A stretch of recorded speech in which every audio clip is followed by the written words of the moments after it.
Hello. Okay, now again, we're just going to cover a kind of what Jeet Kune Do is not sort of thing. Again, it's difficult to define Jeet Kune Do for a lot of you guys, but it certainly isn't this next little stump that we're going to do called the inch punch. Okay, a lot of people think that an inch punch is actually a technique. Okay, for fighting. Like you're going to walk up to a guy in the street, go boom, boom, you had enough. Okay, there's actually a purpose behind the inch punch, but unfortunately most people have missed it.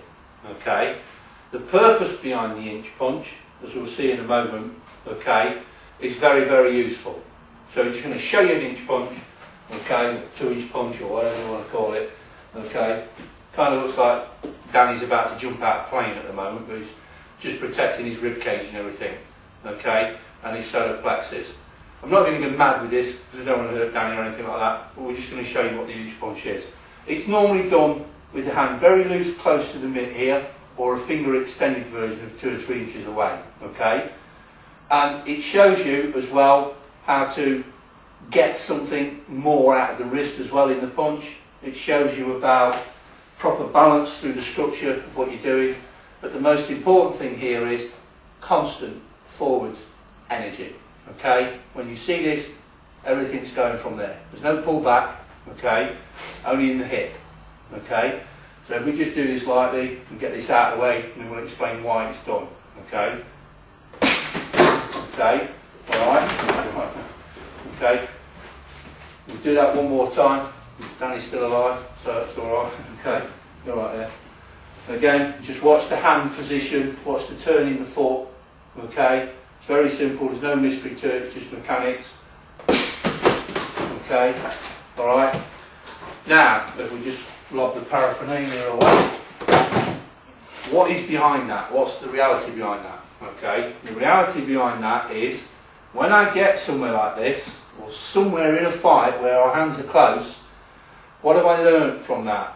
I've learned that I don't need to telegraph to hurt my opponent.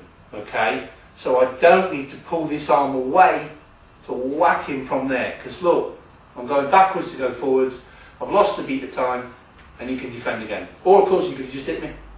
Okay, alright, we know that the England football team go backwards to go forwards, but that's another matter. Okay, so if I'm in a situation like this, and let's just say Danny's managed to block this, from here, bang, I hit him. From here, bang, I hit him. Okay, from there, bang, I hit him. I don't, from here, pull my arm up and off to try and hit him. And that's really what the inch punch is teaching you. The inch punch is teaching you to go from where you are. Okay? So from wherever I am, that's where I throw. I don't have my hand here, see him make a move and pull it back to hit him. Stupid. Why do people pull back? The desire to make a more powerful stroke. So what you're fighting here is the desire to finish it in one. Okay? It's going to take a few more strokes than that most of the time. So when we're in a situation like this, you are literally going against your natural unnaturalness, and your unnatural naturalness. You want to pull this hand back now to launch him off the planet. To see he's going to intercept and smack you. Do not underestimate finesse strokes, okay, and hitting from where you are, okay. So the key is, when I was doing that inch punch, I was hitting from where I was, okay, instead of, which is what you'll see a lot of people do. You might even be able to rewind this clip and see I did it a little bit, maybe I didn't. People pulling their hand back when they're doing an inch punch, okay. So you'll see some of these JKD instructors and all that lot, they're here and then they go, buff. It wasn't an inch punch or 3-inch punch at all, was it? They pulled back, which shows you they're still in bondage to the haymaker, okay? There is a point, you know, where you get a free swing when you're in motion, yeah, when you're doing this sort of thing, but it's not a good idea to pull back on an initial blow, or if you're trying to do the first motion to defend yourself. So that's really, to me, what an inch punch teaches. It doesn't impress the birds, as it were. And it's not for smacking tiles and bricks and things like that and smashing boards, although Bruce Lee demonstrated it that way.